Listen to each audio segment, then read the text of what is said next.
Jag satt i det viktigaste styrelsemötet i min karriär när min telefon surrade av ett gruppsms som skulle förändra allt.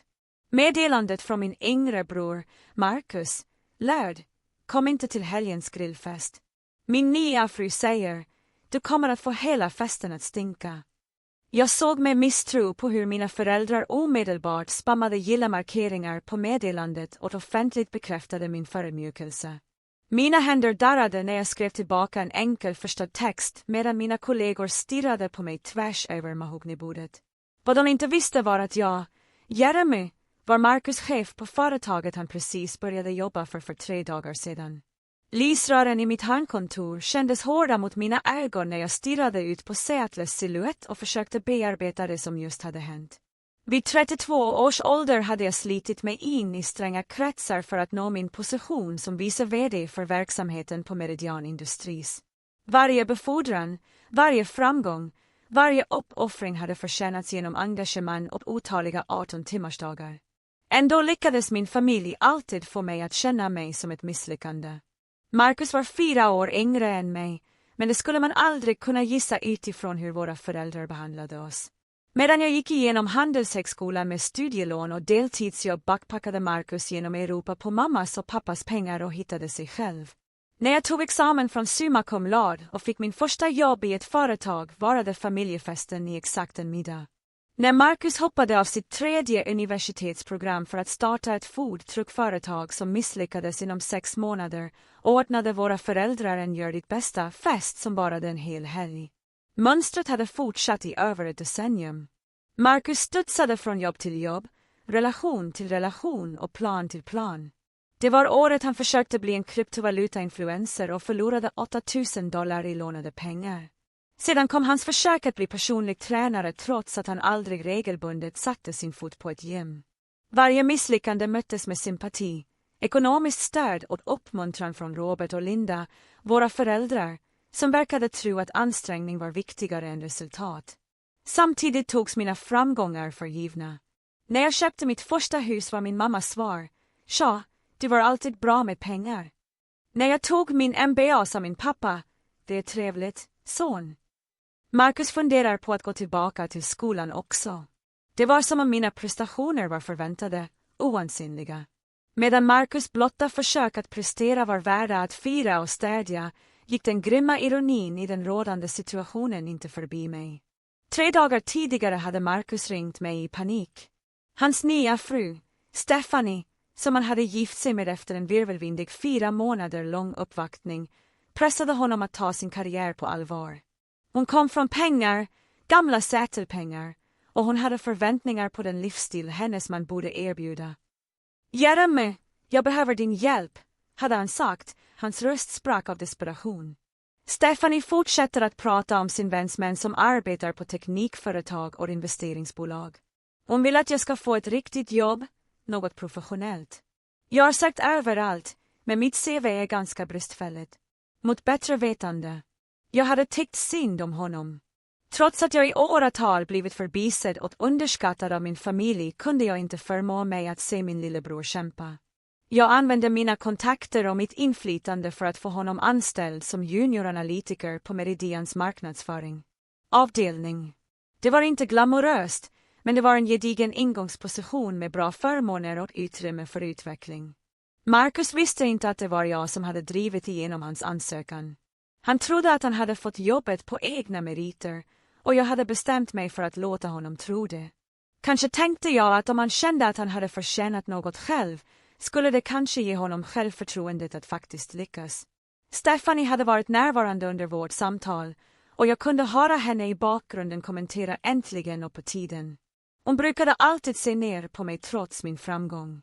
Vid familjesammankomster brukade hon fälla spydiga kommentarer om min arbetsnarkomanlivsstil och min brist på fru och barn. Jeremy är gift med sitt jobb, brukade hon säga med ett skratt som aldrig nådde hennes ögon. Vissa människor är helt enkelt inte gjorda för riktiga relationer. Bröllopet hade varit ytterligare en prövning. Trots att hon bara känt Marcus i 4 månader hade Stephanie planerat en utarbetad ceremoni som kostade nästan $40,000. När mina föräldrar fick ont om pengar halvvägs genom planeringsprocessen, gissa vem som fick samtalet. Det slutade med att jag betalade för blommorna, fotografen och halva mottagningslokalen, allt medan jag lyssnade på tal om hur välsignad Marcus var som hittade en så underbar kvinna. Nu stirrade jag på min telefonskärm och läste gruppmeddelandet igen. Familjechatten inkluderade mig, Marcus, Stephanie och båda mina föräldrar. Under Marcus grymma meddelande kunde jag se att både mamma och pappa verkligen hade gillat det inom några minuter efter att det skickades. De hade inte bara stöttat min offentliga förnedring, utan de hade gjort det entusiastiskt. Min mamma hade till och med lagt till sin egen kommentar. Marcus berättade för oss att du har spridit rykten om Stephanie på ditt jobb. Vi är besvikna över din svartsjuka, Jeremy. Kanske är det dags att du lär dig att vara glad för din brors framgång. Jag kände hur det knöt sig till i bröstet när jag läste de orden, att jag spred rykten. Jag hade knappt nämnt Stephanie för någon på jobbet och absolut aldrig i ett negativt sammanhang. Anklagelsen var inte bara falsk, utan förbryllande. Vad kunde jag ha sagt om en kvinna jag sällan interagerade med och som inte hade någon koppling till mitt yrkesliv? Orättvisan i alltihop slog mig som ett fysiskt slag.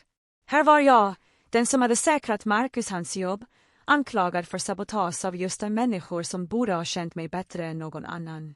Jag tänkte på alla gånger jag hade täckt upp för Marcus. Alla pengar jag hade lånat ut som aldrig återbetalades. Alla möjligheter jag hade skapat för honom som han hade slösat bort eller tagit för givet. Min assistent, Carol, knackade försiktigt på min dörr och påminde mig om att jag hade ett konferenssamtal med Patterson och andra societesteamet om 20 minuter. Patterson var en potentiell kund värd $15 miljoner årligen för vårt företag och jag hade arbetat med den här affären i 8 månader. Jag behövde fokusera, skjuta mitt familjedrama åt sidan och göra det jag var bäst på, leverera resultat. Men när jag försökte granska mina anteckningar för samtalet återvände mina tankar hela tiden till det där gruppmeddelandet, den nonchalant grymheten i det, förödmjukelsens offentliga karaktär och framför allt det omedelbara stödet det fick från mina föräldrar. För första gången i mitt vuxna liv fann jag mig själv undra om jag hade kämpat för godkännande från människor som aldrig verkligen skulle värdesätta det jag bidrog med i deras liv. Nästa morgon kom grå och duggregnig, typiskt för Seattle i oktober. Jag hade tillbringat större delen av natten med att stirra i taket, repetera händelserna från föregående dag och försöka förstå hur mitt försök att hjälpa min bror på något sätt hade gjort mig till skurken i min familjs historia. Patterson-konferenssamtalet hade gått bra trots mitt distraherade tillstånd och vi gick vidare med ett personligt möte som kunde avgöra saken.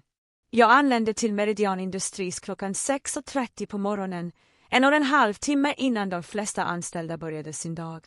Kontorsbyggnaden var ett glänsande 30-våningstorn i centrala Seattle med Meridian upptagen på våningarna 25-29. Mitt handkontor på 27:e våningen erbjöd en fantastisk utsikt över Elliott Bay. Och på klara dagar kunde man se Mount Rainier i fjärran. Carol satt redan vid sitt skrivbord när jag kom, vilket inte förvånade mig.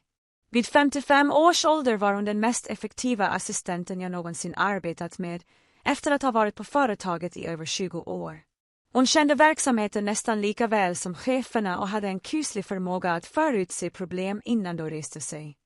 God morgon, Jeremy, sa hon och tittade upp från sin dator.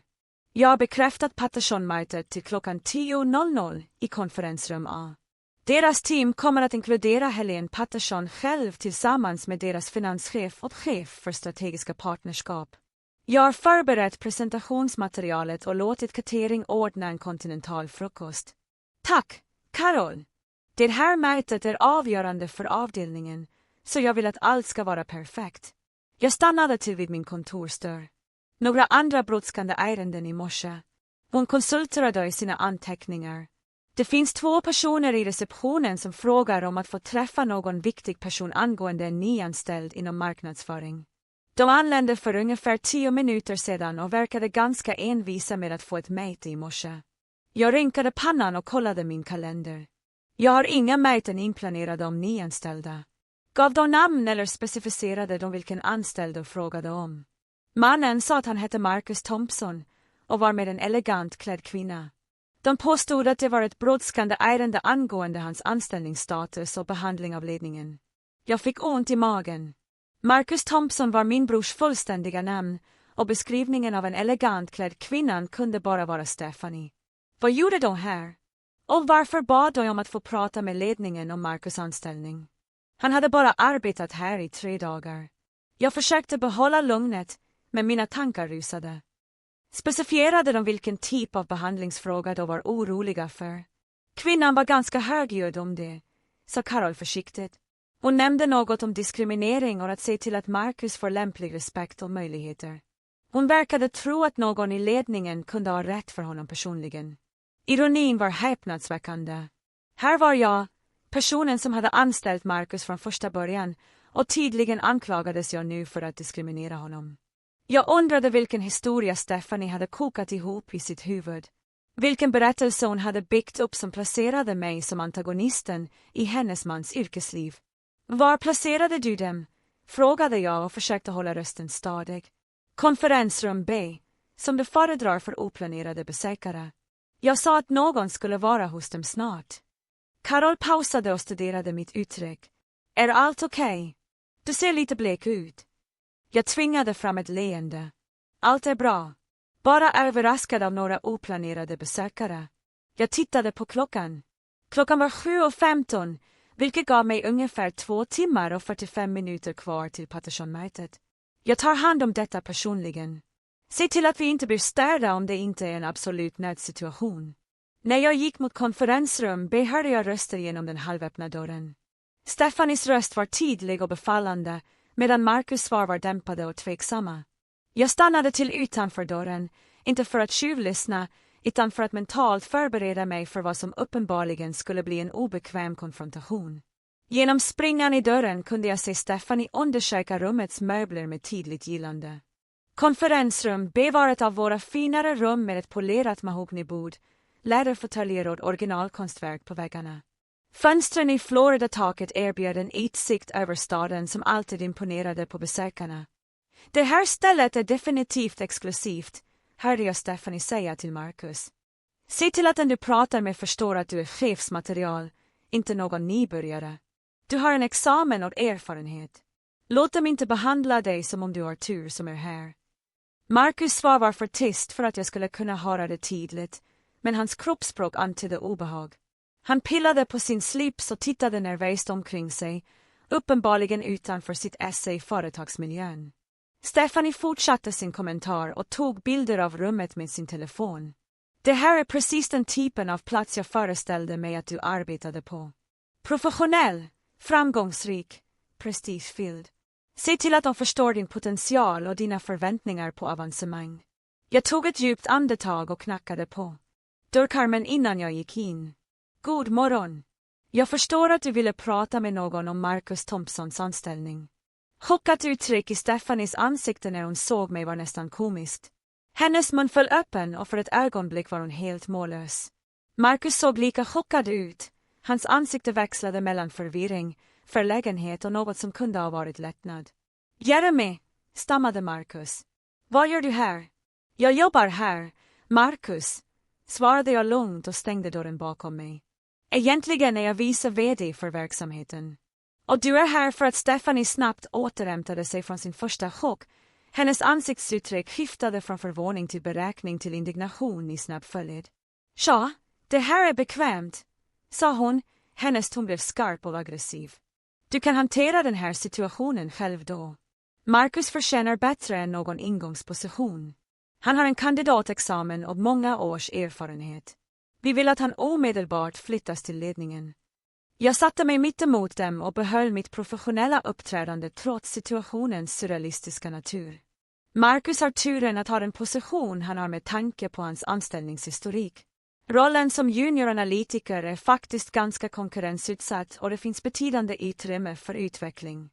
Tur, höjde Stephanies röst. Han borde inte känna sig lyckligt lottad som arbetar för sin egen bror. Han borde förvänta sig förmånsbehandling, inte diskriminering. Anklagelsen hängde i luften som ett giftigt moln. Jag är ledsen, men vilken diskriminering syftar du på? Marcus har varit anställd här i exakt 3 dagar. Stephanie lutade sig framåt, hennes ögon flammande av självgod ilska. Diskrimineringen att placera honom i en lägre position när han uppenbarligen kunde hantera ledningsansvar. Diskrimineringen att få honom att känna sig som bara en annan anställd istället för familj. Diskrimineringen att ignorera hans potential samtidigt som man förmodligen befordrar mindre kvalificerade personer som inte har personliga kontakter. Jag tittade på Marcus som stirrade på bordet och vägrade mäta min blick. Är det så du känner, Marcus? Att du blir diskriminerad? Innan han svarade avbröt Stephanie honom. Självklart känner han så. Han är helt enkelt för artig för att säga det direkt. Men det är jag inte. Jag vill prata med din handledare om den här situationen. Jag vill att Marcus flyttas till en position som är mer lämplig för hans kvalifikationer och familjeband. Och vilken position skulle det vara? Frågade jag. Biträdande chef. Åtminstone något med en titel som återspeglar hans utbildning och hans relation till företagets ledning. Hon pausade och studerade mitt ansiktsuttryck. Du har befogenhet att göra de här förändringarna, eller hur? Eller måste vi gå över ditt huvud? Jag kände en bekant tryck över bröstet.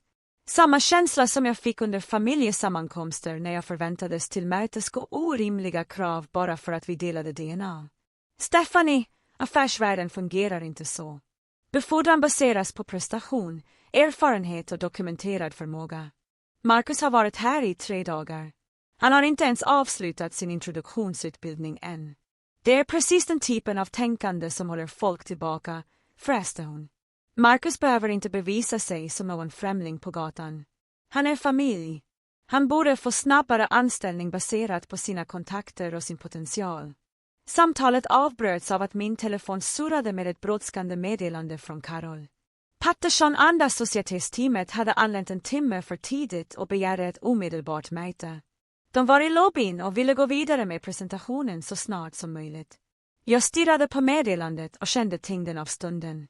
Patterson-affären representerade månader av arbete och miljontals dollar i potentiella intäkter för min avdelning. Att missa denna möjlighet eller hantera den dåligt kunde sätta tillbaka min karriär avsevärt. Men här var jag, fångad i ett konferensrum med familjemedlemmar som verkade fast beslutna att skapa en krona i sekunden där ingen existerade. Jag behöver hantera ett brådskande affärsärende, sa jag och reste mig upp. Vi kan fortsätta samtalet efteråt. Stephanies ansiktsuttryck blev rovlistet. Åh nej, Jeremy. Du kommer inte att avfärda oss som om vi vore någon oviktig avbrytare. Marcus karriär är viktigare än vilket möte du än tror att du behöver gå på. Familjen kommer först. Eller har inte dina föräldrar lärt dig det?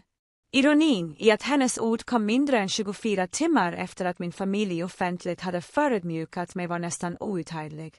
Men jag behöll lugnet, medveten om att det bara skulle förvärra situationen att tappa humöret. Stephanie, du är på min arbetsplats nu. Det här är en affärsmiljö med professionella skyldigheter och ansvar. Jag kommer att ta itu med dina bekymmer, men inte på bekostnad av mina professionella plikter. Hon log kallt. Vi får se hur det går. Kanske är det dags att dina kollegor lär sig vilken typ av person du egentligen är. Hur du behandlar din egen familj när de behöver din hjälp. Hotet var tydligt, och jag insåg med växande rädsla att Stephanie var beredd att sabotera mitt yrkesliv för att få det hon ville ha. Medan jag tittade på Marcus, fortfarande undvikande ögonkontakt och uppenbart obekväm med hans frus aggressiva taktik, undrade jag hur en situation som började med att jag försökte hjälpa min bror hade spårat ur så fullständigt. Promenaden tillbaka till mitt kontor kändes som en begravningsmars. Jag hade 15 minuter på mig att förbereda mig för det viktigaste mötet i mitt yrkesliv. Och istället för att fokusera på att avsluta en affär på 15 miljoner dollar hade jag att göra med ett familjedrama som hotade att explodera mitt i min arbetsplats. Carol väntade med ett brådskande uttryck. Patterson-teamet sitter i exekutiva lången. Helene Patterson begärde specifikt att få flytta mötet eftersom de har ett flyg att hinna med i eftermiddag. Hon verkade mycket nöjd med den tidiga starten och sa att det visar vårt engagemang för effektivitet. Jag nickade och försökte dela upp mina känslor i fack. Ställ in huvudkonferensrummet. Fullständig presentationsuppställning med smartbord och videokonferensfunktion. Jag är där om 10 minuter. Hur är det med personerna i konferensrum B? Jag pausade och vägde mina alternativ. Varje instinkt sa mig att ta itu med Marcus och Stephanie först för att förhindra att de orsakade en scen under mitt affärsmöte, men jag visste också att om jag gav efter för deras krav skulle det bara uppmuntra till mer orimligt beteende i framtiden. De får vänta, sa jag till slut. Det här mötet prioriteras. Jag tillbringade de närmaste minuterna med att granska mina presentationsanteckningar och försökte koncentrera mig mentalt. Patterson-affären var kulmen på månader av relationsbyggande, marknadsanalys och strategisk planering. Helene Patterson var känd för att fatta snabba beslut baserade på första intryck, och jag hade inte råd att låta mina personliga problem påverka mina professionella prestationer. Huvudkonferensrummet låg på 28:e våningen, något via en privat hiss som krävde godkännande från ledningen. När jag åkte upp försökte jag få bort tankarna på Marcus och Stephanie. Vad som än hände sedan behövde jag vara helt närvarande för det här mötet. Helene Patterson var en formidabel kvinna i 60-årsåldern med silverfärgat hår och skarpa ögon som inte verkade sakna någonting. Hon hade byggt upp sitt företag från ett litet familjeföretag till ett mångmiljardföretag. Och hon var känd för sin nonsensmässiga inställning till partnerskap. Med henne hade hon David Tien, deras finansdirektör, och Sarah Williams, deras chef för strategiska partnerskap. Jeremy, tack för att du har tillmötesgått vår schemaändring, sa Helene och sträckte fram handen med ett fast grepp. Vi är spända på att se vad Meridian kan erbjuda vår organisation. Presentationen gick inledningsvis smidigt. Jag gick igenom våra tjänsteerbjudanden, fallstudier av framgångsrika partnerskap och detaljerade prognoser för deras kund. Helene ställde tydliga frågor om vår skalbarhet, kvalitetskontrollåtgärder och långsiktiga strategiska vision. Jag kände mig säker på mina svar och baserade på många års erfarenhet och ingående kunskap om våra förmågor. Halvvägs genom presentationen surrade min telefon av ett sms från Stephanie. Vi väntar inte mycket längre. Marcus förtjänar respekt, och om du inte kan ge den, hittar vi någon som gör det. Jag ignorerade meddelandet och fortsatte med presentationen, men avbrottet hade brutit min koncentration något. Helene märkte den tillfälliga distraktionen men kommenterade inte. Några minuter senare kom ett annat meddelande. Jag ska berätta för dessa chefer exakt vilken typ av person ni egentligen är. Den här gången kunde jag inte dölja min oro. Hotet var uttryckligt och omedelbart. Stephanie var uppenbarligen beredd att starta mitt affärsmöte om hon inte fick som hon ville. Jag ursäktade mig kort och förklarade att jag behövde hantera ett mindre brådskande ärende. Tillbaka i konferensrum upptäckte jag att situationen hade förvärrats. Stephanie gick ilsket fram och tillbaka medan Marcus satt hopsjunken i sin stol och såg allt mer bekymrad ut. Kontrasten mellan hans uppenbara obehag och hennes aggressiva energi var skarp. Till slut fräste Stephanie när jag kom in. Vi har väntat i över en timme. Detta är helt oacceptabel behandling. Jag ber om ursäkt för förseningen, men jag håller på att avsluta en viktig affärsuppgörelse. Jag måste ta itu med dina farhågor efter att det här mötet är avslutat. Nej, sa hon bestämt. Vi tar itu med det här nu. Jag bryr mig inte om din affärsuppgörelse. Marcus karriär och värdighet är viktigare än de pengar du försöker tjäna. Jag försökte behålla lugnet, men stressen att jonglera två kritiska situationer började visa sig. Stephanie, jag förstår dina farhågor, men du ber mig att prioritera personliga angelägenheter framför professionella skyldigheter. Det är inte så affärer fungerar. Det är precis det som är problemet, svarade hon. Du har glömt att familjen ska komma först. Du har blivit så besatt av ditt företags framgång att du har tappat bort det som verkligen betyder något. Marcus sa äntligen ifrån, hans röst knappt över en viskning. Kanske borde vi bara vänta, Steph. Jeremy verkar väldigt upptagen. Nej, Marcus, sa hon skarpt. Du måste sluta vara så passiv. Kräv vad du förtjänar. Din bror har makten att fixa den här situationen just nu, och han väljer att inte göra det. Vad säger det dig om hans prioriteringar? Manipulationen var uppenbar och smärtsam att bevittna. Stephanie försatte medvetet Marcus i en omöjlig position och tvingade honom att välja mellan att stödja sin frus orimliga krav och att erkänna att jag faktiskt försökte hjälpa honom. Hörru, sa jag och försökte en gång till resonera med dem. Marcus, du har ett bra jobb med tillväxtpotential. Du lär i branschen och bygger upp erfarenhet. Att rusa in i ledningen utan att förstå grunderna skulle faktiskt skada dina långsiktiga karriärmöjligheter. Stephanie skrattade bittert. Det är precis den typen av ursäkt folk använder när de vill hålla andra nere. Marcus behöver inte börja längst ner som någon nolla. Han har fördelar och han borde utnyttja dem. Vilka fördelar? Frågade jag. Hans anställningshistorik, hans erfarenhet i vår bransch, hans familjeband, sa hon, som om det borde vara uppenbart. Hans relation till dig. Det borde räknas för något.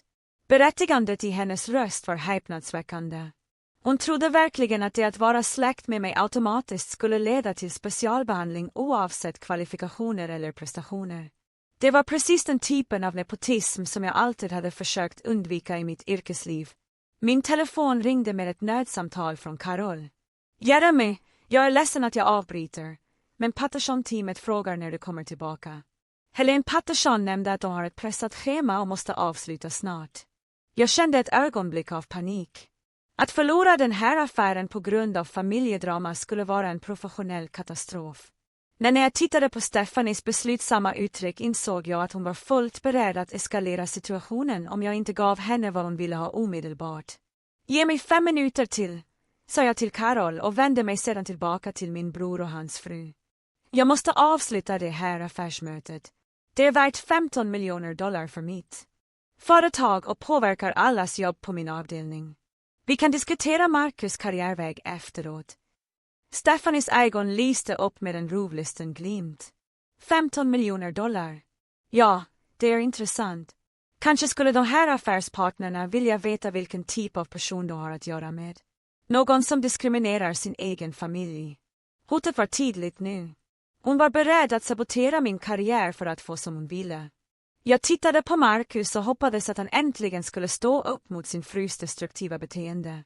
Men han stirrade på sina händer, tydligt sliten mellan motstridiga lojaliteter. Det skulle du inte göra, sa jag, även om jag inte var helt övertygad.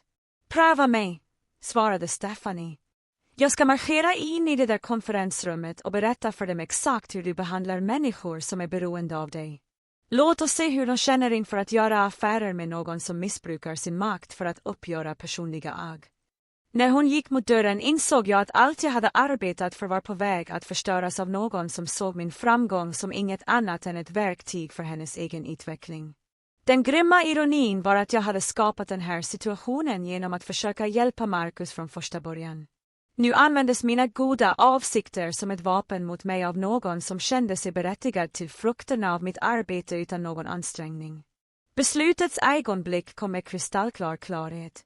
Jag kunde antingen kapitulera för Stephanies krav och kompromissa med min professionella integritet, eller så kunde jag lita på att mina kollegor och klienter skulle genomskåda hennes manipulation. Valet skulle inte bara avgöra den här situationen, utan också hur jag tillät min familj att behandla mig framöver. Stephanie, sa jag tyst, om du stör mitt affärsmöte kommer du att eskorteras ut från byggnaden av säkerhetsvakter. Det här är min arbetsplats, och här krävs professionellt beteende. Hennes ögon vidgades av förvåning. Hon hade uppenbarligen inte förväntat sig att jag skulle bluffa henne. Du skulle inte våga. Jag är familj.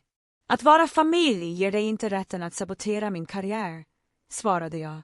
Om du inte kan uppföra dig professionellt i en professionell miljö kommer du att bli utvisad därifrån. Jag lämnade dem i konferensrum B och återvände till Patterson-mötet, mitt hjärta bultade, men min beslutsamhet var orubblig. Jag hade tillbringat allt för många år med att tillmötesgå min familjs orimliga krav och jag skulle inte låta dem förstöra mitt yrkesliv också. Helene Patterson lade märke till mitt lätt upprörda tillstånd när jag återvände. Allt är bra, Jeremy. Bara en liten administrativ fråga, så jag tvingade mig själv att fokusera. Ingenting som inte kan hanteras senare. Jag dök tillbaka in i presentationen med förnyad energi och gick igenom vår implementeringstidslinje och supportstruktur. Helene var särskilt intresserad av våra kvalitetssäkringsprotokoll och ställde detaljerade frågor om våra övervakningssystem. Jag fann mig själv slappna av i den välbekanta rytmen av professionella diskussioner, tacksam för den tillfälliga flykten från familjedramat. Under en kort paus medan David Tien granskade våra ekonomiska prognoser surrade min telefon av allt mer frenetiska meddelanden från Stephanie. Det här är inte över. Du kommer att ångra att du behandlade oss så här. Jag kommer för att hitta dig just nu. Jag visade meddelandena för Carol och bad henne kontakta byggnadens säkerhetsavdelning som en försiktighetsåtgärd. Det sista jag behövde var att Stephanie stormade in i ledningsrummet under viktiga förhandlingar. Patterson-teamet var imponerade av vårt förslag. Helen lutade sig tillbaka i stolen och studerade siffrorna en sista gång. Dina prognoser är aggressiva men realistiska. Dina kvalitetsmått är starka. Jag måste säga, Jeremy, att din presentation idag har varit mycket professionell. Tack! Vi är glada över möjligheten att samarbeta med Patterson Anda Societés, nickade Sarah Williams instämmande. Dina krishanteringsfärdigheter är särskilt anmärkningsvärda. Jag lade märke till att du hanterade ett avbrott tidigare med anmärkningsvärt lugn. Den sortens nåd under press är precis vad vi behöver hos en partner. Jag skulle just svara när dörren till konferensrummet slogs upp. Stephanie stod i dörröppningen, hennes ansikte rodnat av ilska och beslutsamhet. Bakom henne kunde jag se Carol försöka komma ikapp och se förödmjukad ut över brottet mot protokollet. Ursäkta, nej, meddelade Stephanie högt. Men jag behöver att de här människorna vet exakt vem de funderar på att göra affärer med. Tystnaden i rummet var öronbedövande. Helene Pattersons uttryck skiftade från mild nyfikenhet till uppenbart ogillande när Stephanie objuden marscherade in i vårt privata möte. David Tien och Sarah Williams utbytte bekymrade blickar och undrade tydligt vilken typ av organisation de hade att göra med. Fru, sa Helene kallt, detta är ett privat affärsmöte. Det måste gå omedelbart. Inte förrän jag har sagt vad jag kom för att säga, svarade Stephanie och pekade anklagande mot mig. Den här mannen använder sin position för att diskriminera sin egen familj. Han håller sin bror i ett lågt uppsatt jobb av ren illvilja och svartsjuka. Du måste veta att du har att göra med någon som missbrukar sin makt för personliga ändamål, anledningar.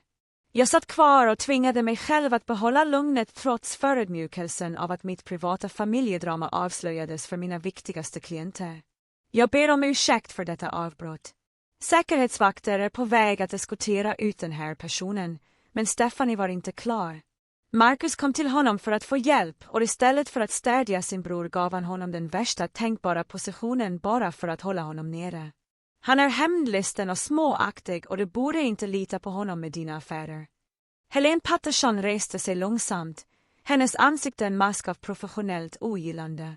Unga kvinna, du har framfört några mycket allvarliga anklagelser. Har du några bevis som stöder dessa påståenden? Jag behöver inga bevis. Stephanie svarade igen. Jag vet vad som händer. Marcus förtjänar bättre behandling och Jeremy vägrar att ge honom den av avundsjuka. David Tien lutade sig framåt.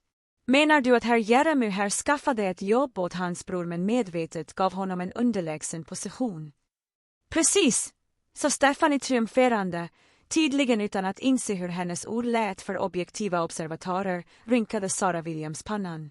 Så han använde sitt inflytande för att hjälpa en familjemedlem att få en anställning. But you're upset about the specific level of the position. For the first time, Stephanie ser med tvrealiskt att här argument wasn't till landing as she'd expected. Äckligt have done more. Behold have done more. Marcus has a degree and experience. I took a deep breath and addressed the Patterson team directly. I apologies for this disruption. The facts are these. My brother Marcus asked me for help finding employment. I used my connections to get him hired as a junior analyst despite his limited experience in our industry. Has been with the company for 3 days and is still in orientation. Helene Patterson looked from me to Stephanie and back again. Let me understand this correctly. You helped your brother get a job and now his wife is angry that it wasn't a higher level position. That's an oversimplification, Stephanie protested. But her confidence was clearly shocking. Is it Sarah Williams asked. Because it sounds like Mr. Jeremy went out of his way to help a family member and you're criticizing him for not doing enough. Marcus finally appeared in the doorway looking mortified. Stephanie, please stop. This is embarrassing. Don't you dare take his side. She snapped at her husband. You deserve respect and I'm going to make a serious it. Helene Patterson had clearly seen enough. Security, please escort this woman from the building. And young man, she addressed Marcus. I suggest you collect your wife and remove yourselves from this premises immediately. To security guards appeared and Stephanie realized that her dramatic gambit had backfired completely. Instead of exposing me as a villain, She de reva led hersel fast an titled troublemaker veo felt comfortable disrupting business meetings to make unreasonable demands. This isn't over, she sighed as the security guard prepared to escort her out. ELL file compliance with corporate. ELL exposed this company treats family members of employees. Ma'am, one of the security guards said firmly, you need to flee av an hour ULL be arrested for trespassing. As Stephanie Ås leder väng, still protesting loudly, Marcus lingered in the doorway. I am sorry, he said quietly. I didn't want this to happen. Helene Patterson studied him for a moment. Young man, av var of advice. Your wife's behavior reflects on your professionally. If you want to succeed in business, you need to understand appropriate boundaries and professional conduct. Marcus nodded miserably and followed the security guard out. The conference room fell silent except for the sound of the air conditioning and the distant hum of Seattle traffic 27 floors below. Helene Patterson returned to her seat and looked at me with what might have been respect. Well, that was certainly educational. Again, I apologize for the disruption. This kind of thing has never happened before and will not happen again. Actually, David Tienside tågtfulle, I am impressed by you handled that situation. You remained professional under extremely difficult circumstances. That speaks well of your character and your ability to manage crisis situations. Sarah Williams nodded in agreement. The fact that you helped your brother get a job, despite what appears to be significant personal drama, actually reflects positively on your integrity. Many people would have refused to get involved. Helene Patterson smiled for the first time that morning. Jeremy, I think we will say nog. Your company's proposal is solid.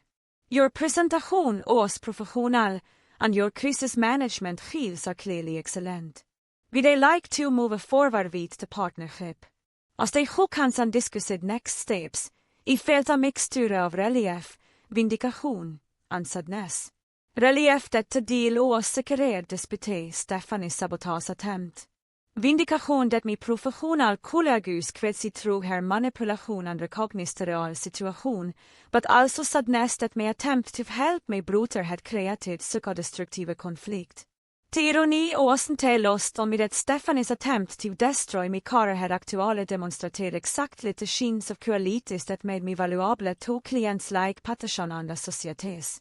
Their behavior had backfired so completely that it almost seemed like poetic justice. But as I watched the Patterson team gather their materials and prepare to leave, I knew that the real consequence of this morning were just beginning to unfold. The Patterson team debatted vid handsaker, signed preliminary agreements, and promises to finalize the contract within the week. Helene Patterson's parting words still echoed in my mind. Jeremy, in 30 years of business, I vill lära that you can judia summons karaktär be om det handlar unexpected challenges. You passed the test today with flying colors. But even as I celebrated this professional victory, I knäppte personal followed us far from over.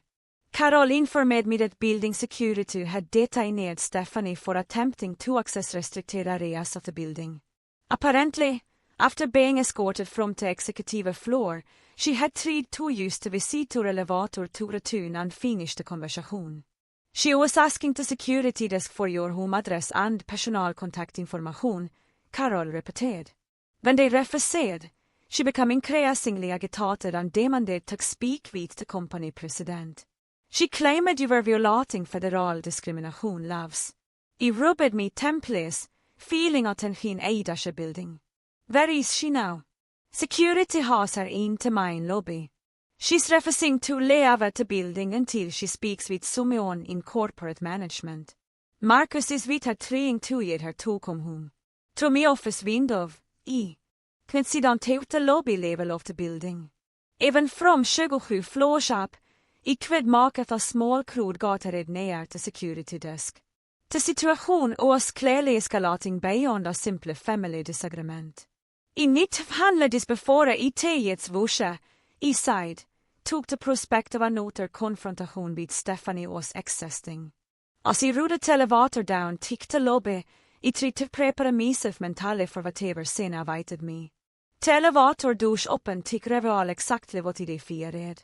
Stephanie standing at the security desk speaking loudly enough for everyone in the lobby tick here ville Marcus stod beside her looking like a wanted to disappear into the marble floor. This company discriminates against family members of employees, she was saying to the head of security. They are violating federal employment laws by refusing to promote qualified candidates based on personal bias. A small crowd of employees and visitors had gathered to watch the spectacle. I recognized several colleagues among them, including Tom Bradley from the legal department and Susan Martinez from human resources. Their expressions ranged from concern to embarrassment on my behalf. Stephanie, I said as I approached, you need to leave at the building. You are creating a disturbance and making false accusations. She spun arrowen to face me, her eyes blushing with righteous indignation. False accusations. You are discriminating against your brother and everyone needs to know about it. I got Marcus a jobb, I said quietly, hoping to de-escalate the situation. I used my influence to help him when I asked for it. A jobb beneath his qualifications, she shot back. You deliberately gave him a low-level position to humiliate him and have him via sin career. Marcus finally found his voice. Stephanie, please. This is getting out of hand. People are staring. Good, she replied. They full stare.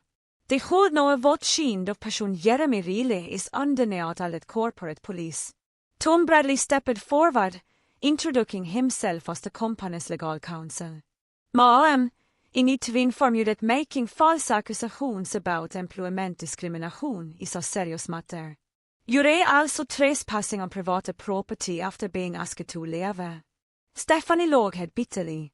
False accusations. Ask Jeremy why I didn't put Marcus in management from day one. Ask him why he's shipping his brother in a junior position when he has the power to promote him immediately because that's not how employment works. Susan Martinez interjected. Positions are filled based on qualifications, experience, and demonstrability. Family relationships don't supersede standard hearing practice. They hold, Stephanie said firmly. Family loyalty hold can't for submitting. If you have the power to help your family succeed and you has not to use it, what kind of person does that make you? The question hung into air. And I realized that this was the core of our conflict. Stephanie genuinely believed that my professional success would automatically translate to special treatment for Marcus regardless of his qualifications or my ethical obligations as a manager. I tema case me someone will believes in finesse and meritocracy, I said. Someone will want to compromise professional standards for personal relationships. I tema case you someone will has forgotten where you came from, she replied. Someone will become so obsessed with corporate rules that you will lost your humanity. The accusation stung, particularly because it echoed some of my family's long-standing criticisms. But before I could respond, my phone rang with a call that would change everything. Jeremy, this is Patricia Williams, CEO of Meridian Industries. I need to see you in my office immediately and bring you over is causing the disturbance in our lobby. Patricia Williams was a formidable woman who had built Meridian into one of the most successful companies in the Pacific Northwest. She asked for her direct approach to problem solving and her zero tolerance for anything that reflected poorly on the company's reputation. As we rode the elevator to the executive floor, the tension was palpable. Stephanie had finally realized that her public scene might have consequence beyond embarrassing me. Marcus looked like a mate basic. I tried to prepare myself for what could be a car-ending conversation. Patricia's office was a studio in understated elegance with floor, two sailing windows offering a panoramic view of Elliott Bay. She was waiting for US Helen Patterson, who apparently hadn't left the building yet. Miss Patterson was seen nog too wide so she could witness a resolution of this situation. Patricia said she's expressed some concerns about the disturbance in our lobby. Helen Patterson looked directly at Stephanie.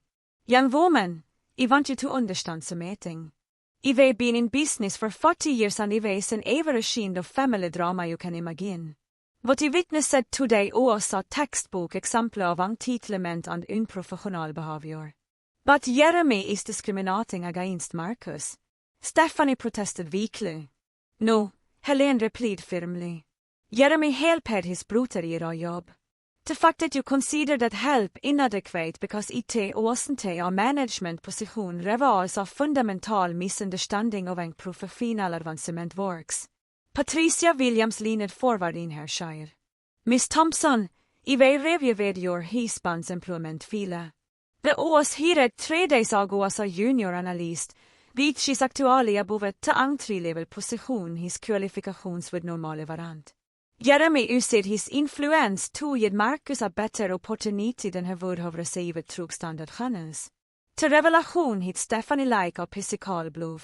What do you mean above his qualifications?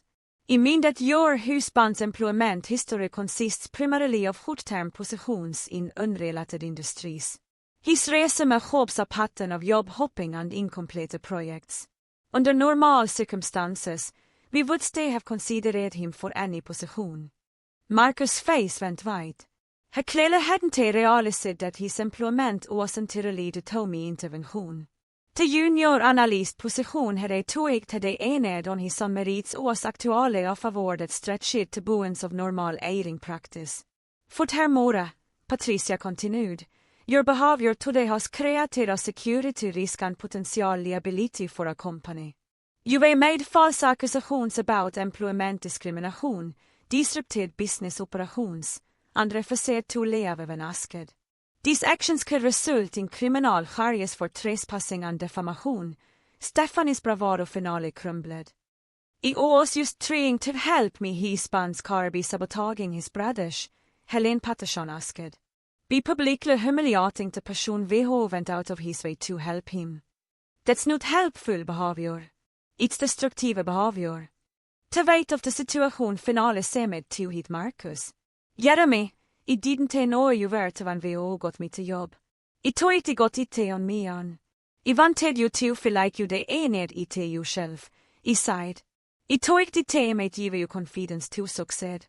Instead, it gave his wife ammunition to attack you, Patricia observed. Which brings me to my final point. Marcus, your employment with this company is contingent on your ability to maintain appropriate professional boundaries. If your personal relationships interfere with business operations again, your position will be terminated immediately. The meeting concluded with Stephanie being formally banned from company property and Marcus being placed on probationary status. As we prepared to leave Patricia's office, Helene Patterson pulled me aside. Jeremy, what happened today actually reinforced my confidence in our partnership. You maintained your integrity under extremely difficult circumstances and you handled our crisis with remarkable professionalism. Those are exactly the qualities we look for in our business partners. As the elevator doors closed on Marcus and Stephanie, I realized that the morning's events had fundamentally changed not just my family dynamics, but my understanding of what it meant to help the people I cared about. Som ett mest greatest skindness is refusing to enable destructive behavior, even when that behavior comes from the people closest to you. The following weeks unfolded like a slow motion avalanche with consequence I never could have anticipated when I first received that cruel group text about the barbecue. What had started as a family argument about party invitations had exposed fundamental problems that ran much deeper than I realized. Marcus returned to work the next day, subdued and clearly embarrassed by the previous day's events.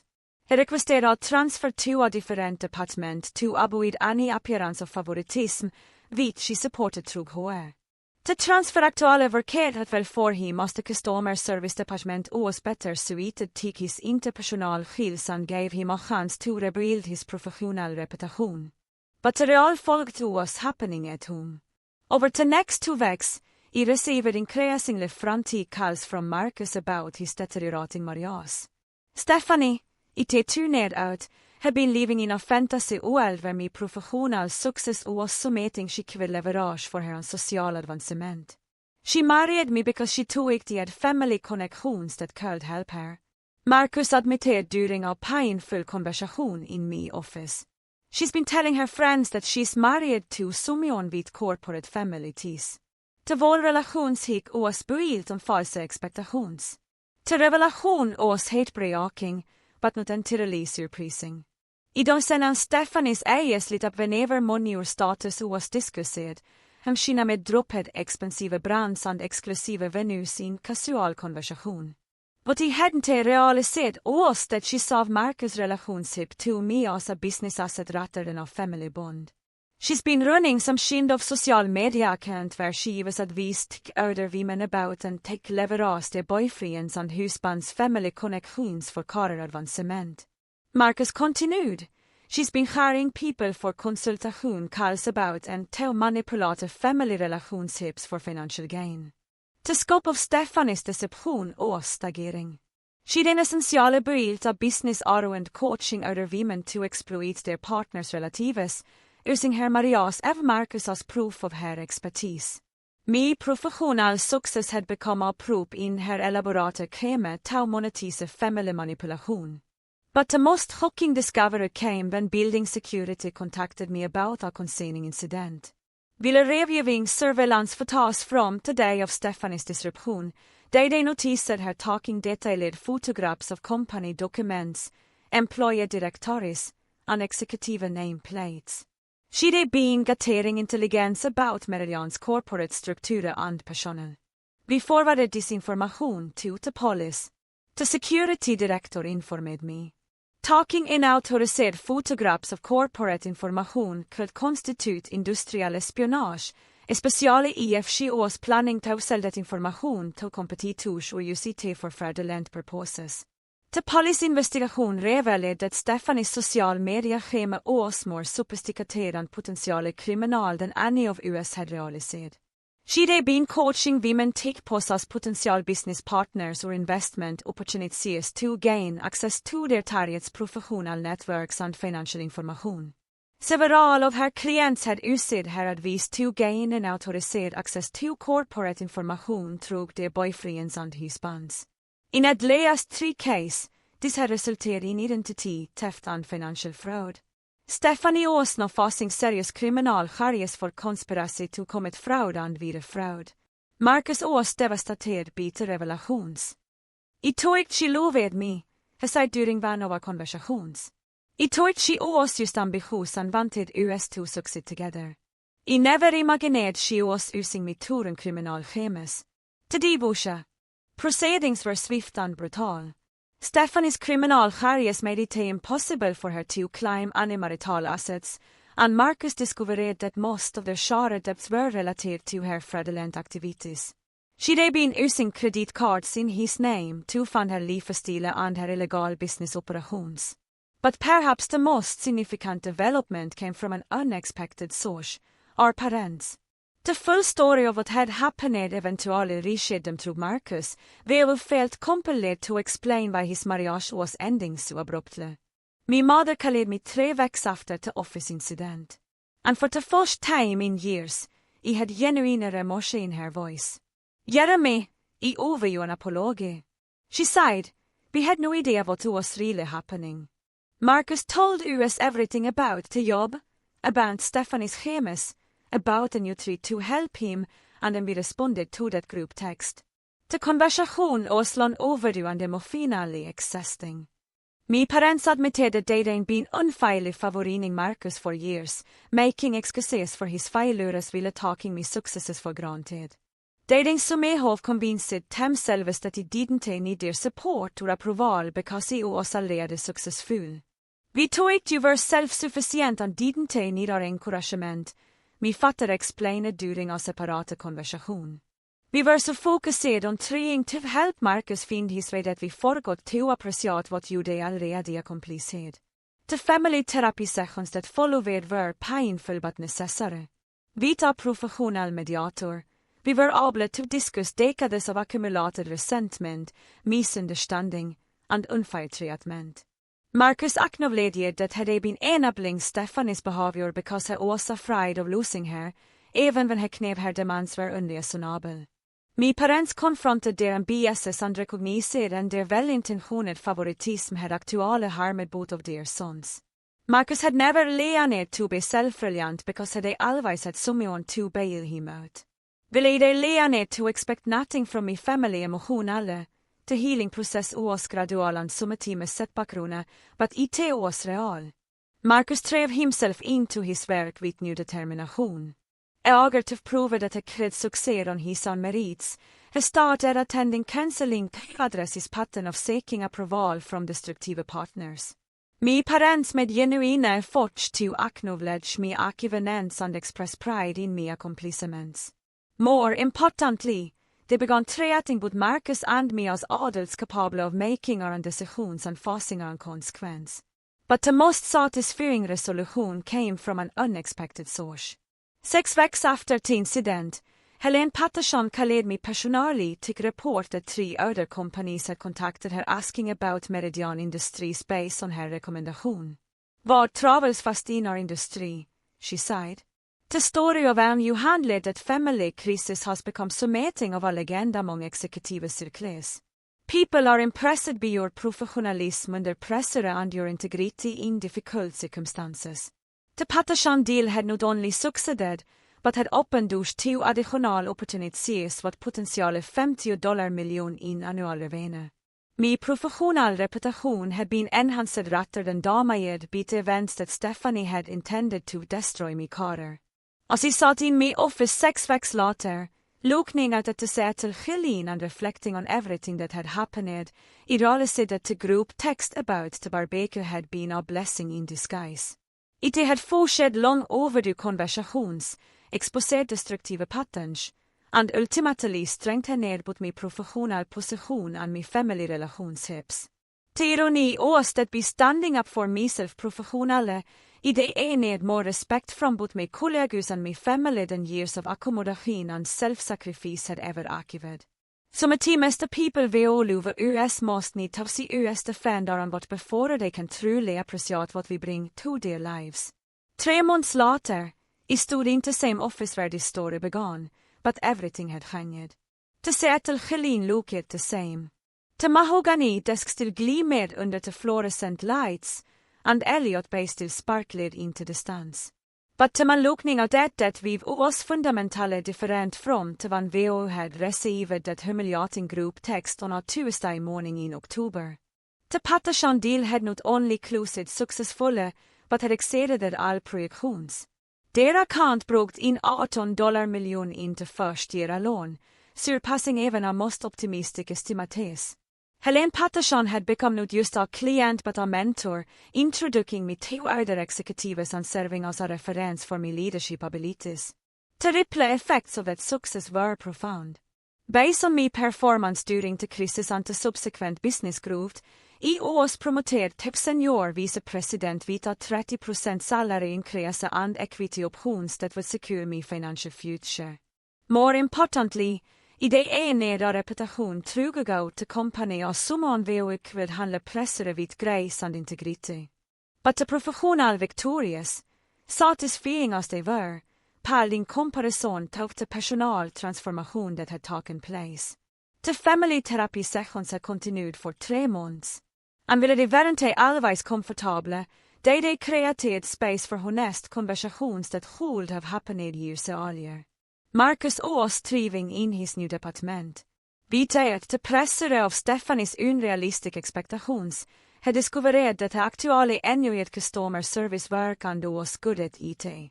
Had he been promoted within 3 months based purely on his performance and had started dating someone new, a kindergarten teacher named Amy, VO appreciated him for VO he was rather than what he could provide. For the first time in my adult life, I feel like I am succeeding because of my own efforts. He told me during one of our no regular lunch meetings. Stephanie always made me feel like I wasn't nog unless I was getting special treatment or talking shortcuts. Amy makes me want to be better, not just appear better. My parents had undergone their own transformation. My mother started sending me articles about business trends and asking thoughtful questions about my work. My father began calling just to check in vita at any agenda or requests for favors. De lea ned to express pride in me accomplissements vitet. Immediat eller pivoting to consens about Marcus. Te barbecudet had started disentire saga finale happened, rescheduled for December as a family Christmas celebration. But this time, the invitation came with a heartfelt apology and a genuine request for me presents. When I arrived, I found a completely different family dynamic.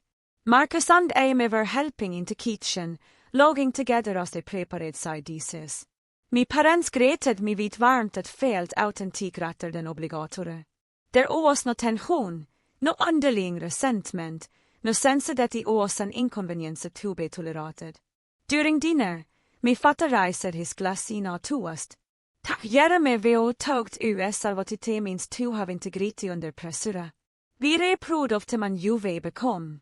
And sorry it took US so long to tell you that. Towards the invited years tick here finale came, and they meant everything because they been ened through genuine growth rather than demanded through confrontation.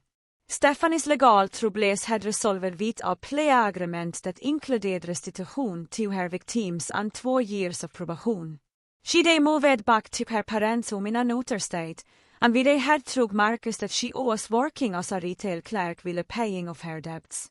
The social media empire breathed on manipulating family relationships had crumbled completely. But even Stefanis story carried a lesson. During the divorce proceedings, it came at that she had been raised by parents who taught her that relationships were transactional and that love was something you ened through achievement rather than something you received unconditionally. Her behavior, ville inexcusable, was the product of a vårdväv that reducered human connections to economic opportunities. As he reflected on the past 6 months, he realized that the group text had been a catalyst for changes that needed to happen, but that it had been too comfortable to push. They spent years accommodating my family's dysfunction because it was easier than confronting it. They accepted being undervalued because handling that dynamic seemed more difficult than enduring it. The professional crisis had pushed me to choose between my integrity and my family's approval. And by choosing integrity, they ultimately ened something much more valuable than approval, genuine respect. My colleagues respected me for maintaining my principles under pressure. My family respected me for standing up for myself when it mattered most. The experience taught me that helping people doesn't always mean giving them what they want. Som ett mest greia test skindness is refusing to enable destructive behavior, even when that refusal caused temporary pain or conflict. By not giving Marcus specialtreatment, they forced him to develop genuine competence.